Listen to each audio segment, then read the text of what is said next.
జనగాం జిల్లా కేంద్రంలో పట్టభద్రుల ఎమ్మెల్సీ ఆత్మీయ సమ్మేళనంలో కాంగ్రెస్ పార్టీ ఆధ్వర్యంలో నిర్వహించారు. ఈ కార్యక్రమానికి ముఖ్య అతిథిగా జనగామ డీసీసీ అధ్యక్షుడు కొమ్మూరు ప్రతాప్ రెడ్డి, కాంగ్రెస్ పార్టీ ఎమ్మెల్సీ అభ్యర్థి మల్లన్న హాజరయ్యారు. ఈ సందర్భంగా మల్లన్న మాట్లాడుతూ ఎమ్మెల్సీ ఓట్ల కోసం టీఆర్ఎస్ పార్టీ అభ్యర్థులు వస్తే మధ్యంతర ఎన్నికలు ఎందుకు వచ్చాయో అడగాలన్నారు. పల్ల రాజేశ్వర్ రెడ్డిని గెలిపిస్తే 3 సంవత్సరాలకే ఎమ్మెల్సీ పదవికి రాజీనామా చేసి దొంగ ఓట్లతోటి జనగామలో ఎమ్మెల్యేగా గెలిచాడని అన్నారు. ప్రతిపక్షాలు అన్ని కలిసి తీర్మార్ మల్లన్నను గెలవకుండా చూడాలని చూస్తున్నారని, ఎమ్మెల్సీ ఎన్నికల్లో తనకి ఓటు వేసే లక్ష్యం మెజార్టీతో గెలిపించాలని కోరారు. సిగ్గు లేకుండా ఇవాళ ముఖ్యమంత్రి గారిని పట్టుకొని బ్లాక్ మెయిలర్ అని మాట్లాడుతాం. కలవకుండా తారక రామారావు మీ దందాలన్నీ, మీ చెంచాగీలన్నీ, మీ భూ కబ్జాలన్నీ ఖచ్చితంగా రేపు మీరు అలా కూర్చొని చెంచలు కూడా జైల్లో రాసుకుందరు తీరి మీరు అని చెప్పి నేను తెలియజేస్తా ఉన్నాను. ఈ పట్టభద్రుల ఎమ్మెల్సీ ఎన్నిక ఒక్క తీర్మార్ వలన, ఇప్పుడు అందరికీ తీర్మార్ వలనది ఏదిరా అంటే తీర్మార్ వలన మంచిది కాదు. ఎట్లా అంటే ఏం మాట తెలియదు. ఎట్లరా అంటే ఏం లేదు. 100 మంది బిడ్డలకు, నా బిడ్డలకు ఎవరు కావద్దని 100 మంది బిడ్డలకు ఆపరేషన్ చేయించిన తీర్మార్ వలన చెడ్డోడా. ఇదే జనగామ, ఇదే ప్రాంతం నుంచి ఓ యాదవుల బిడ్డను అమెరికాలో చదివిపిస్తామని ఇలా తీర్మార్ వలన చెడ్డోడా. ఇదే ఉమ్మడి నల్గొండ జిల్లా నుంచి ఎంబీబీఎస్ సాధించినటువంటి ముస్లింల తల్లిదండ్రులు లేని పిల్లలు తీసుకొచ్చి ఎంబీబీఎస్ చదివిస్తున్న తీర్మార్ వలన చెడ్డోడా.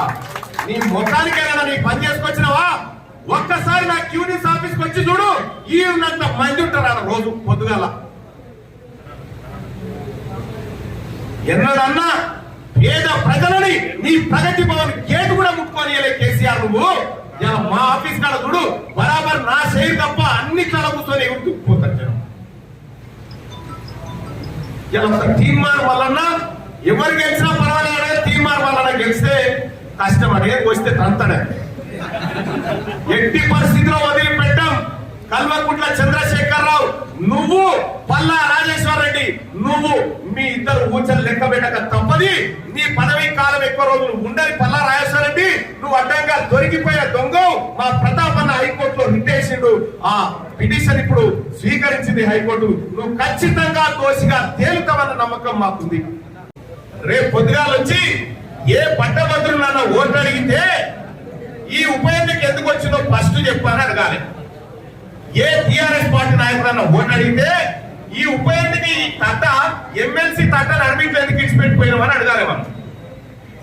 సోదరులారా, ఇక కాంగ్రెస్ పార్టీ ఈ ఉమ్మడి వరంగల్, నల్గొండ, ఖమ్మం మిత్రుడు బల్మూరు వెంకట ఇప్పుడే చెప్పిండు, ఈ స్థానంలో ఇప్పటి వరకు కాంగ్రెస్ పార్టీ ఈ పట్టభద్రుల ఎమ్మెల్సీ ఎన్నికలు గెలవలేదు. కానీ ఈసారి కనీసం 1,00,000 ఓట్ల మెజార్టీతో ఆ తల్లి సోనియా గాంధీ, గౌరవ ముఖ్యమంత్రి రేవంత్ రెడ్డి గారికి మనం గిఫ్ట్ ఇవ్వాల్సిందిగా మీ అందరినీ రిక్వెస్ట్ చేస్తా ఉన్నా సోదరులారా. మొదటి ప్రాధాన్యత ఓటే. ఇక రెండోది లెక్కనే లేదు. ఇక రెండోది తెరవేపోకుని టెన్షన్గా బ్యాలెట్ పేపర్ ఈ బ్యాలెట్ పేపర్ లో సీరియల్ నెంబర్ 2 మనది. ఇలా పార్టీ గుర్తుంటది, ఓన్లీ పేరే ఉంటది. పేరు ఏమనుంటది? తీర్మార్ మల్లన్న అని ఉంటది. తీర్మార్ మల్లన్న అని పేరు ఉంటది. దాని పక్కపండి డబ్బాలో 1 నెంబర్ వేపించాలి అంతే. దాని పక్కపండి డబ్బాలో 1 నెంబర్ వేపిస్తే ఆ ఓటు చక్కగా మీ తమ్ముడు తీర్మార్ మల్లన్న పోతుంది, మీ అన్న ప్రతాప్ అన్న పోతుంది, అటు రేవంత్ రెడ్డి గారికి పోతుంది, అటు రాహుల్ గాంధీ గారికి పోతుంది ఈ ఓటు. దయచేసి ఒకటే ఏపీ, రెండో ఆప్షన్ ఇక మనకు అవసరం లేదు. సోదరులారా, గ్రామాల్లో ఉన్నటువంటి ప్రతి పట్టభద్రుడిని పోయి కలవండి. ఈ 2-3 రోజుల్లో మీ గ్రామాల్లో ఉన్నటువంటి పట్టభద్రులు ఎంతమంది, ఎవరెవరు ఉన్నారు, ఈ లిస్ట్ అంతా మీకు భవానక్క గారు, కోఆర్డినేటర్ గారు మీకు పంపిస్తారు. గ్రామ శాఖకు కూడా మీ గ్రామంలో ఎన్ని ఓట్లు ఉన్నాయో కూడా డాటా రెడీగా